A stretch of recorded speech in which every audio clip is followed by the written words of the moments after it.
ஆண்டவரும் அருமை இரட்சகருமான இயேசு கிறிஸ்துவின் இனிதான நாமத்தினாலே அனுதினமும் இயேசுவோடு என்கிற இந்த தியான நிகழ்ச்சிக்கு உங்களை அன்போடு அழைக்கிறேன். பிரியமானவர்களே, 1 சங்கீதத்திலிருந்து ஆண்டவருடைய வார்த்தைகளை நம்ம தியானித்து கொண்டிருக்கிறோம். முதல் காரியம் சொன்னது துன்மார்க்கனுடைய ஆலோசனையில் நடவாமலும், 2வது பாவிகளுடைய வழியில் நில்லாமலும். பாவிகளுடைய வழியில் நில்லாமலும் என்பதற்கு உலகம் முழுவதும் நம்ம எங்கே போய் ஒளியிறது? எல்லா இடங்களிலும் பிரச்சனைகள் தான்.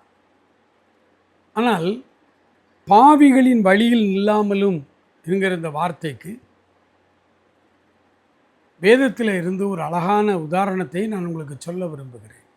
நீதிமொழிகள் 7ஆம் அதிகாரம் 7, 8, 9 ஆகிய வசனங்களிலே ஒரு சம்பவம் அங்கே இருக்கிறது. ஒரு வாலிபன் மாலை மயங்கும் நேரத்திலே அந்த பாவியான மனுஷி இருக்கிற அந்த தெருவழியே கடந்து செல்லுகிறான்.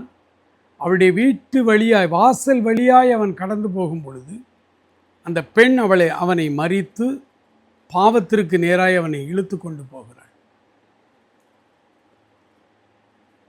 நம்முடைய தமிழ்நாட்டிலே மிகச்சிறந்த ஒரு சமநிலை வேத போதகர் என்றால் அண்ணன் ஆர். ஸ்டான்லி அவர்களை நம்ம சொல்லலாம்.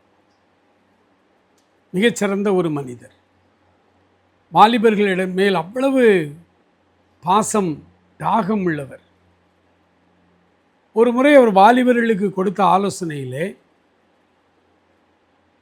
ஒரு வாலிபன் ஒரு குறிப்பிட்ட வழியின் வழியாய் போனால் அங்கே எனக்கு சில பாவ பிரச்சனைகள் என்னை சோதிக்கிறது என்று சொல்லும் பொழுது அண்ணன் அவர்கள் அந்த வாலிபனுக்கு கொடுத்த ஒரு ஆலோசனை, நீ அந்த வழியாக போகாத, நீ அந்த வழியை பைபாஸ் பண்ணி சுற்றி போ.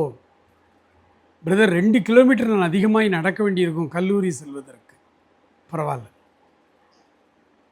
பாவ சோதனை ஒரு இடத்துல நமக்கு இருக்குது என்றால், அதனால தான் தமிழ்நாட்டில் சொல்லுவாங்க, துஷ்டனை கண்டா தூர விலகு அப்படிங்கிற பழமொழி. அந்த வழியாக கூட நீ போக வேண்டாம், சுற்றி போ. அதில் கொஞ்சம் நமக்கு கஷ்டம் இருக்கலாம், தூரம் அதிகம் இருக்கலாம். ஆனாலும் இந்த பாவத்தை, அந்த பாவ சோதனை ஏற்படுத்துகிற அந்த பகுதியை வழியாக போக வேண்டாம். அதை அவாய்ட் பண்ணுறது நல்லது. ஏன்னா ஆண்டவர் நம்மை பாவத்தில் விழாமல் பாதுகாக்கிற ஒரு தெய்வம். அதனுடைய நம்முடைய ரெஸ்பான்சிபிலிட்டியும் அதில் இருக்கிறது. ஆகவே பாவிகளுடைய வழியில் நம்ம நிற்கக்கூடாது. பாவிகளுடைய வழியில் நில்லாமல் நம்முடைய வாழ்வு அப்படி பாதுகாக்கப்பட்ட ஒரு வாழ்வாக இருக்கும். உன்னத பாட்டின் புஸ்தகத்தில் ரொம்ப அழகாக இருக்கும். என் சகோதரியே, என் மணவாளியே, நீ அடைக்கப்பட்ட தோட்டமும் முத்திரிக்கப்பட்ட கிணறும் மறைவு கட்டப்பட்ட நீரூற்றுமாய் இருக்கிறாய். கிணறு, தோட்டம், நீரூற்று இதெல்லாம் பாதுகாக்கப்பட வேண்டிய காரியங்கள். ஒரு கிறிஸ்தவ வாலிபன் இல்லை ஒரு கிறிஸ்தவ வாலிப பிள்ளையும் அந்த நீரூற்றை போல தான், அந்த கிணற்றை போல தான், அந்த தோட்டத்தை போல தான் அவர்கள் பாதுகாக்கப்பட வேண்டும். அந்த பாதுகாக்கப்படுகிற அந்த காரியத்தில் நம்முடைய ரெஸ்பான்சிபிலிட்டி இருக்கிறது.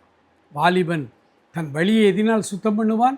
நம்முடைய வசனத்தின்படி தன்னை காத்து கொள்கிறதினால் தானே. அந்த காத்து கொள்ளுகிற வேலை அந்த வாலிபனுடைய வேலை. அதை செய்து முடிக்கிற ஆற்றல் தேவனுடைய வார்த்தைகளுக்கு உண்டு. இந்த வார்த்தையும் இவனுடைய ரெஸ்பான்சிபிலிட்டி சேரும் பொழுது அந்த வாலிபனை யாரும் பாவத்தில் விழத்தள்ள முடியாது. ஆகவே ரொம்ப கவனமாய் நம்ம பாவிகளுடைய வழியில் நில்லாமலும் இருக்க இந்த காலையில் ஒரு தீர்மானம் எடுப்போமா? May God bless you.